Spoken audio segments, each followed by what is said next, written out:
Assalamualaikum warahmatullahi wabarakatuh. Perkenalkan, nama saya Ananda Nurfauziatul Rofiqah dengan NIM 11123000063. Dengan saya Liana Fahri dengan NIM 11123000087. Di sini kami akan menjelaskan materi setelah UTS dan sebelum UAS dalam mata kuliah jejaring kebijakan.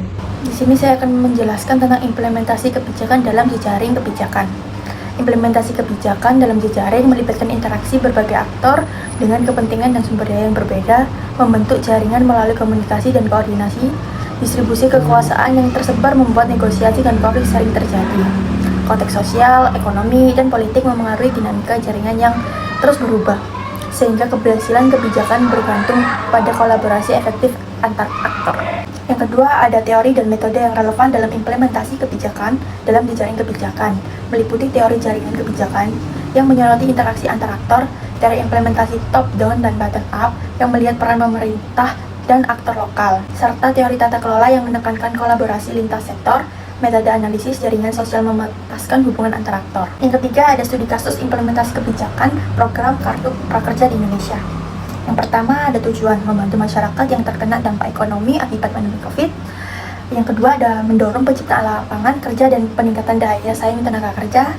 Yang kedua, ada aktor yang terlibat, pemerintah pusat dan platform digital seperti Tokopedia. Yang ketiga, ada keberhasilan cakupan luas program menjangkau jutaan penerima di seluruh Indonesia.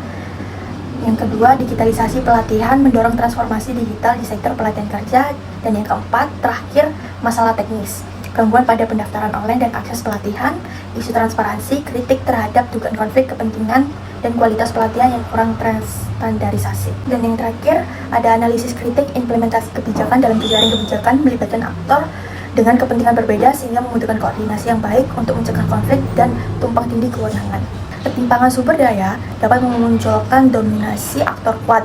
Dinamika kebijakan dipengaruhi oleh perubahan politik dan sosial, menciptakan ketidakpastian, partisipasi publik yang rendah, serta evaluasi dan adaptasi yang lambat menjadi tantangan. Solusinya adalah memperkuat keterlibatan masyarakat secara aktif. Subtema yang kedua yakni ada tantangan utama dalam implementasi kebijakan yang meliputi koordinasi, logistik, dan antar konflik antar aktor.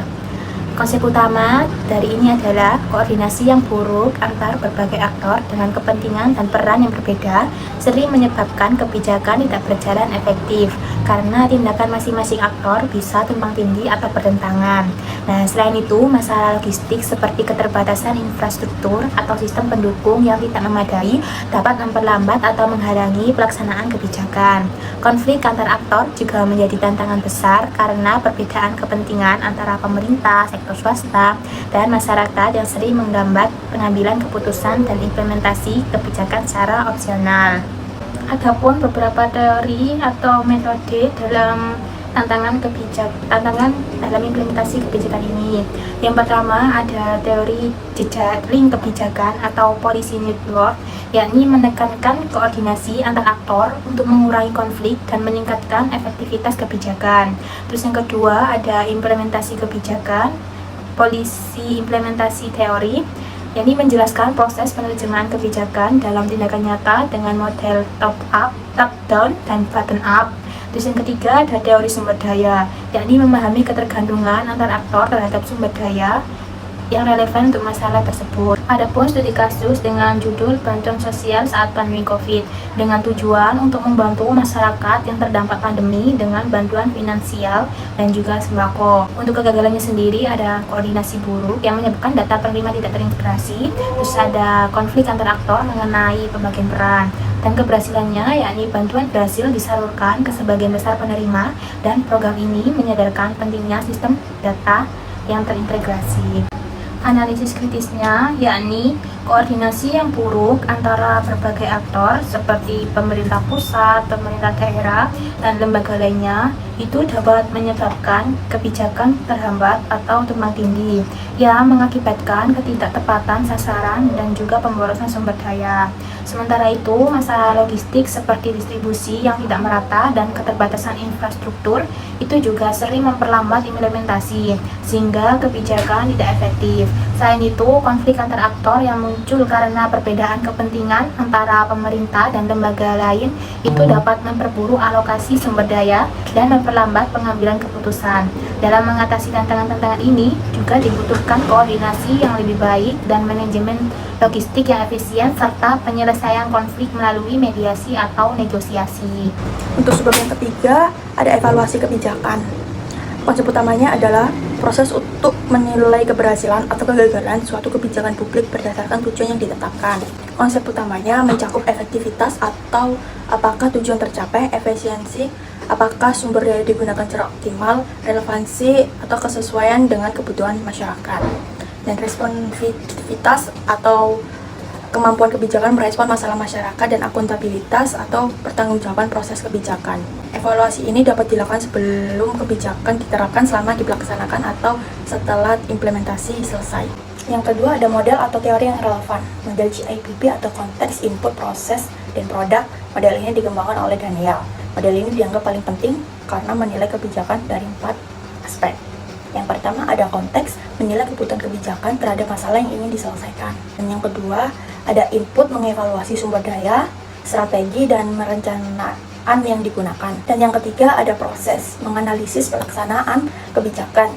Yang keempat, ada produk, menilai hasil atau dampak dari kebijakan terhadap masyarakat. Dan yang ketiga, ada studi kasus yang berjudul Evaluasi Kebijakan Ujian Nasional di Indonesia. Tujuan evaluasi dilakukan untuk menilai apapun efektif dan mengukur kompetensi siswa, adil bagi peserta didik, serta dampaknya terhadap proses belajar mengajar di sekolah. Hasil evaluasi yang pertama, UN tidak sepenuhnya berhasil mencerminkan kemampuan siswa secara menyeluruh. Dan yang kedua, penyelenggaraan UN membutuhkan biaya yang sangat besar melalui dari biaya menyusun soal, pengawasan, hingga pengelolaan hasil ujian. Yang kedua, UN dianggap kurang relevan dengan kebutuhan dunia kerja. Yang ketiga, UN menyebabkan terjadinya tekanan ujian yang berhasil di kalangan siswa dan guru. Dan yang terakhir, ada analisis kritis. Evaluasi kebijakan penting untuk memastikan kebijakan berdampak positif. Namun, sering terkendala oleh keterbatasan sumber daya, ketidakjelasan konteks politik, dan rendahnya transparansi. Model evaluasi yang ideal sering tidak sesuai dengan kenyataan di lapangan, dan hasil evaluasi sering diabaikan karena faktor politik. Selain itu, evaluasi masih minim padahal mereka yang paling terdampak. Perbaikan kualitas data, transparansi, dan partisipasi publik diperlukan untuk meningkatkan efektivitas kebijakan. Untuk subbab yang keempat, ada inovasi dalam jejaring kebijakan. Untuk konsep utamanya adalah inovasi dalam jejaring kebijakan itu berfokus pada kolaborasi antar aktor seperti pemerintah, swasta, masyarakat, dan akademisi untuk menciptakan solusi kebijakan yang kreatif, efektif, dan adaptif terhadap perubahan. Pada pendekatan ini, kebijakan juga menjadi kunci di mana aktor-aktor bersama-sama merancang, mengimplementasikan, dan mengevaluasi kebijakan, serta pemanfaatan teknologi yang mendukung terciptanya solusi inovatif yang relevan dengan kebutuhan masyarakat.